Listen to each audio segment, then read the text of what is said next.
I'm Kalisa Marie, and I'm so excited. Tastemade has partnered up with Team FreeStyle Libre, and I'm here with a blogger extraordinaire, Alysse Dalessandro of Ready to Stare. Today, we're gonna be making one of your favorite desserts, right? Yes, we're making coconut squares today. Whoa. What kind of modifications have you made? It's going to be a lighter version. There's way less carbs and actually virtually no sugar. That's really nice to hear, because as someone living with diabetes, we're so often told, no, you can't eat that. And at the end of the day, it's really all about managing your levels and knowing where you're at so you can make informed decisions. The tool that I use to manage my diabetes is the FreeStyle Libre 2.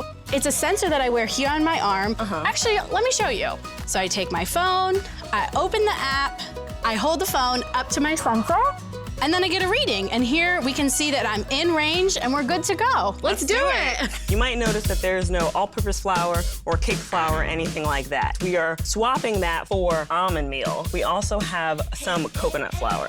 So these two things combined, that's really making the base for our coconut square. You get these into our bowl. That's the coconut flour, the almond meal, then we have some baking powder, and of course, we're going with the cocoa powder. Why don't you start stirring it in the sifter to just get those lumps out. But that looks really good. And actually, why don't you just whisk everything to make sure it's well combined. Perfect. All right, how does this look to you? It looks really good. Okay, so these are all of our dry ingredients. And for our wet ingredients here, we're going to need to get our secret weapon into the mix.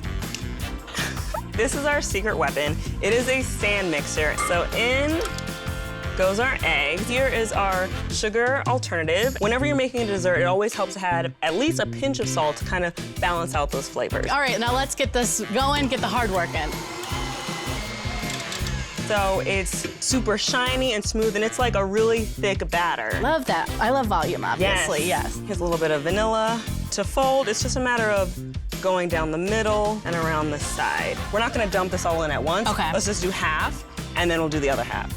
There you go. You're getting the hang of it. Middle. Yep. So we have our pan here that's been sprayed with nonstick, and we have parchment on the bottom, and that's gonna make sure it'll be easy to come out when the time comes. Perfect. Even though we're swapping out different ingredients, it doesn't mean it's going to be any less delicious. It's all about recognizing how certain foods make you feel. I find that once we understand how different foods affect our bodies, it makes it easier to understand and enjoy what we love. One of the ways that I've learned to understand how different foods affect my body is by wearing my FreeStyle Libre 2. It is a great tool that kind of gives you the power to make informed decisions by letting you know where your glucose levels are during the day. I'm in range. Let's bake this cake. Let's do it. All right, so that's gonna need about 30 minutes to bake. 30 minutes? Let's fast forward that a bit. I agree. That was fast. Our cake has fully baked, so now we're gonna flip it over and get out of the pan. Voila! Ta-da! Yeah. Now that's the parchment paper, right? Yes, exactly. Okay. All right, so what do we have here for the syrup? It looks pretty simple. So first we have some unsweetened almond milk. Okay. And then we're gonna whisk that together with some melted unsalted butter. It might have some lumps, so we have our handy sifter. I'll help it out a little bit. So next is our alternative powdered sugar. I'm learning some things. I can flip a cake, I can whisk. You absolutely I can cut the batter. I can do a lot now thanks to you. This looks good to me. What do you think? I think we're ready to go. Smells done. It smells good. What's the next step? Trim the edges. Okay, the best thing about a coconut square is that whatever piece you buy from the bakery, it's always pretty much moist. There's no crunch to it. Do you feel good about taking this last cut? I guess. I believe in you. Oh my gosh, it's like cutting a tree. Look at your cut. I did a good job. You did a great job. Ready? Ready.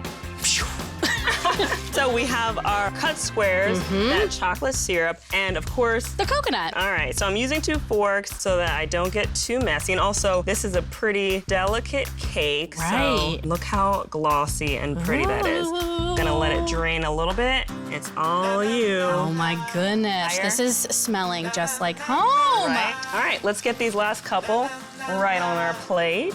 Time to take the gloves off. Now I want to enjoy the product. Bite-sized, right in your mouth. How do these compare to the ones in Cleveland? Almost the same. It's just as moist as a Little Italy coconut square. Wow, and still very light. Like I can eat this whole one and still, not feel weighed down, and I love the size of it. Thank you, because I had no idea how to make them with such a low sugar version. Right, until next time. Don't be a square.